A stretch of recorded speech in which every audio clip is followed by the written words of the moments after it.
নমস্কার বন্ধুরা, আজকে আমরা ডিম আর বাঁধাকপি দিয়ে দুর্দান্ত স্বাদের একটা রেসিপি করব, যেটা গরম গরম ভাত হোক বা রুটি দুটার সঙ্গেই কিন্তু পরিবেশন করলে অসাধারণ লাগবে।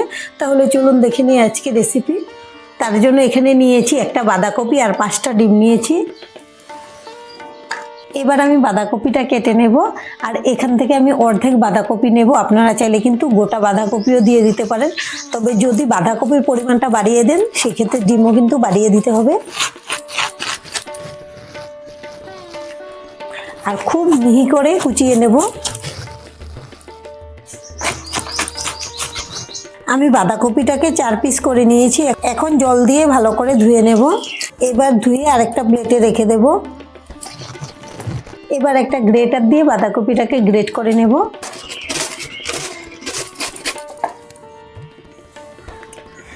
দেখুন, গ্রেট করার পরে এরকম হয়েছে। এভাবে আমি সবটুকু বাঁধাকপি গ্রেট করে নেব। সম্পূর্ণ বাঁধাকপি গ্রেট করে নিয়েছি, আর দেখুন কত মিহি হয়েছে বাঁধাকপিটা। এখন গ্যাসে একটা কড়াই বসিয়েছি, দিয়ে দেব জল, আর দেব লবণ। এবার বাঁধাকপিটাও দিয়ে দেব।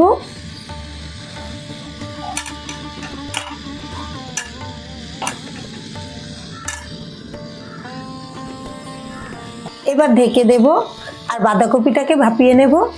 এখন একটা বাটিতে নিয়ে নেব কুচানো পেঁয়াজ,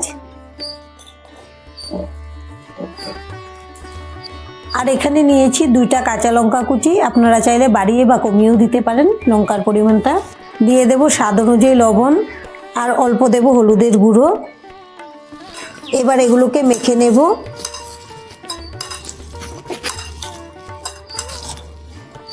কাঁচা লঙ্কা আর পেঁয়াজ মেখে নিয়েছি। মাখার পরে দেখুন পেঁয়াজগুলো কত সফট হয়েছে। এবার হাতটা ধুয়ে নেব।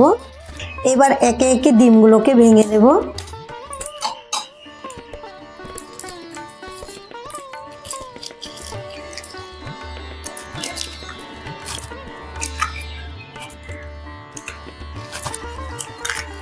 এখন খুব ভালো করে ফেটিয়ে নেব। আমাদের ডিম ভালো করে ফেটানো হয়ে গেছে। যতক্ষণে ডিমগুলোকে রেডি করেছি এদিকে বাঁধাকপিও ভাপানো হয়ে গেছে। এখন ঢাকনাটা খুলে নেব। এবার জলটা ছেঁকে একটা ছাঁকনিতে নিয়ে নেব। যতটুকু জল আছে ঝরে যাবে, আর এগুলোকে ভালো করে ঠান্ডা করে নিতে হবে। এভাবে চেপে চেপে জলটাকে ঝরিয়ে নেব। বাঁধাকপির জলটাকে ভালো করে নিগড়ে নিয়েছি, আর এদিকে বাঁধাকপিও ঠান্ডা হয়ে গেছে। এবার আমি ডিমের মধ্যে দিয়ে দেব।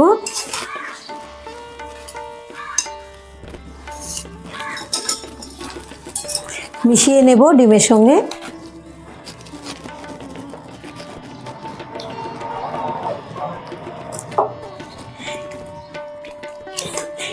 একঘেয়ে ডিমের তরকারি বা বাঁধাকপি রান্না করে খেতে যদি ভালো না লাগে, এভাবে একদম নতুন ধরনের এই রেসিপিটা করে খাবেন। খেতে তো দারুণ হয়, বানানোও খুবই সহজ। এভাবে আমি ভালো করে মিশিয়ে নেব নেড়ে নেড়ে। ডিম আর বাঁধাকপি ভালো করে মিশিয়ে নিয়েছি। এবার নিয়েছি এরকম একটা স্টিলের বাটি। আপনারা চাইলে টিফিন বাটিও নিতে পারেন, বা আমার মতো এরকম যে কোনো বাটি নিলেই হবে। এবার আমি একটু তেল লাগিয়ে নেব। তেলটাকে সাইড থেকে সব দিক থেকে লাগিয়ে নেব এভাবে।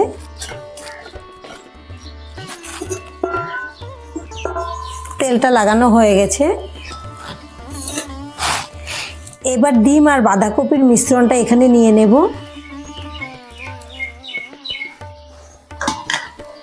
বাটিতে লেগে আছে সেজন্য একটু কেচে দিয়ে দেব।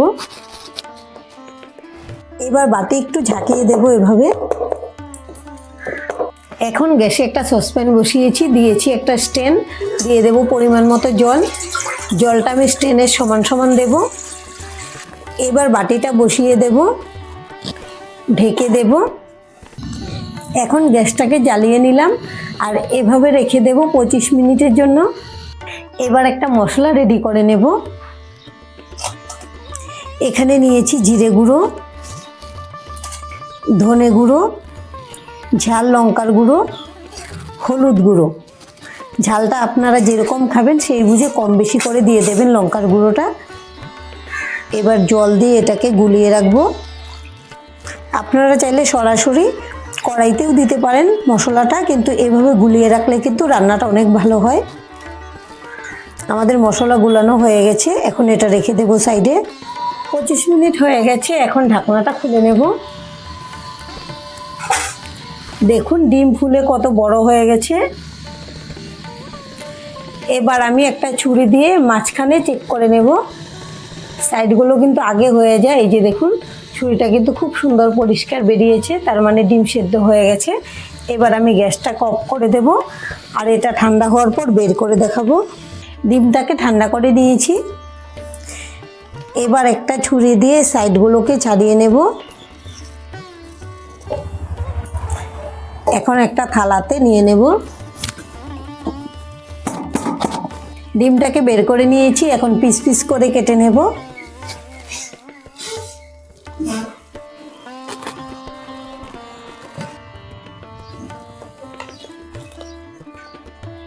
দেখুন পিসগুলো করার পরে এরকম হয়েছে। এখন গ্যাসে একটা কড়াই বসিয়েছি, কড়াই গরম হয়ে গেছে। দিয়ে দেব সর্ষের তেল। তেলটাকে গরম করে নেব। এবার আমি ডিমের পিসগুলো দিয়ে দেব।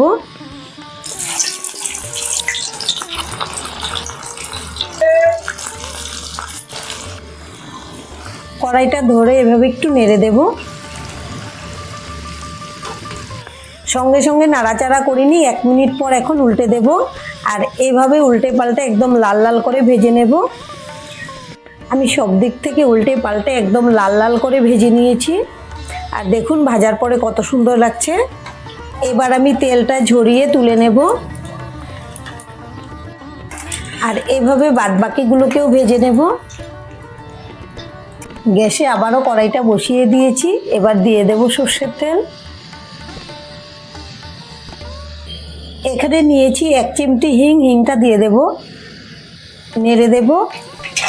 ফোড়নের জন্য নিয়েছি একটা তেজপাতা 2 টুকরো করে, 2টা লবঙ্গ, 2টা এলাচ থেতো করে নিয়েছি, 2 টুকরো দারচিনি, আর নিয়েছি কয়েক দানা গোটা জিরে।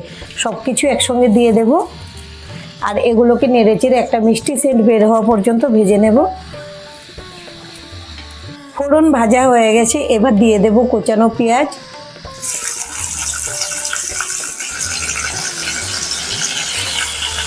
নেড়েচেড়ে ভেজে নেব পেঁয়াজগুলোকে লাল লাল করে। পেঁয়াজগুলোকে লাল করে ভেজে নিয়েছি। এবার এখানে নিয়েছি আদা আর রসুন বাটা। এটাকে ভেজে নেব এর কাঁচা সেন্টটা চলে যাওয়া পর্যন্ত। আদা রসুন দিয়ে ভালো করে ভেজে নিয়েছি, কাঁচা সেন্টটাও চলে গিয়েছে। এবার এখানে নিয়েছি 2টা টমেটো কুচি, দিয়ে দেব। আপনারা চাইলে টমেটো পেস্ট করেও দিতে পারেন, বা আমার মতো কুচি করে দিলেও হবে। দিয়ে দেব স্বাদ অনুযায়ী লবণ। টমেটো দেওয়ার সঙ্গে সঙ্গে যদি লবণটা দেওয়া যায়, টমেটো খুব তাড়াতাড়ি সেদ্ধ হয়ে যায়। নেড়েচেড়ে মিশিয়ে নিলাম। এখন ঢেকে দেব। প্রায় 2 মিনিটের মতো রান্না করে নিয়েছি। এখন ঢাকনাটা খুলে নেব। এর মাঝে একবার ঢাকনা খুলে নেড়েও দিয়েছি। দেখুন টমেটো খুব সুন্দর করে সেদ্ধ হয়ে গেছে। এবার প্রথমে যে মশলাটা গুলিয়ে রেখেছিলাম, এটা একটু নেড়ে দিয়ে দেব। এখন মশলা ভালো করে নেড়েচেড়ে কষিয়ে নেব। মশলা দিয়ে মোটামুটি 5-6 মিনিটের মতো কষিয়ে নিয়েছি, তেলটাও কিন্তু ছেড়ে দিয়েছে। এবার দিয়ে দেব ডিমের পিসগুলো। আর আমাদের আজকের এই রেসিপিটা দেখে যদি আপনাদের ভালো লাগে, একটা লাইক অবশ্যই দিয়ে দেবেন। আপনাদের একটা লাইক আমাদেরকে অনেক উৎসাহ দেয় নতুন নতুন ভিডিও বানাতে। আর আমাদের চ্যানেলটিকে সাবস্ক্রাইব করে নেওয়ার জন্য অনুরোধ রইল। আমি কয়েকটা রেখে দিয়েছি, এগুলো কিন্তু এমনিতেও খেতে ভীষণ ভালো লাগে। এবার মশলার গ্রেভির সঙ্গে নেড়েচেড়ে ভেজে নেব। আর আপনারা এই রান্নাটা ভাত হোক বা রুটি বা পরোটা যে কোনো কিছুর সঙ্গেই কিন্তু খেলে দারুণ লাগবে। ডিমগুলো দিয়ে ভালো করে ভেজে নিলাম। এবার দিয়ে দেব পরিমাণ মতো জল। এখানে ঝোলটা বেশি লাগবে না, আমি একটু রান্নাটা মাখা মাখা রাখবো, তবে আপনারা চাইলে আরেকটু ঝোল দিতেই পারেন। এবার ভালো করে বলক তুলে নেব। এরপর বাদবাকি উপকরণ মেশাবো। মোটামুটি 5 মিনিটের মতো রান্না করে নিয়েছি। এবার দিয়ে দেব গরম মশলার গুঁড়ো। এখন নেড়েচেড়ে মিশিয়ে নিলেই কিন্তু রেডি হয়ে গেল বাঁধাকপি আর ডিম দিয়ে দারুণ স্বাদের রান্না। এভাবে আপনারা বাড়িতে বানিয়ে খাবেন, খেতে কিন্তু দুর্দান্ত হয়। আর আজকের ভিডিওটা এখানেই শেষ করব। সবাই ভালো থাকবেন, সুস্থ থাকবেন, ধন্যবাদ।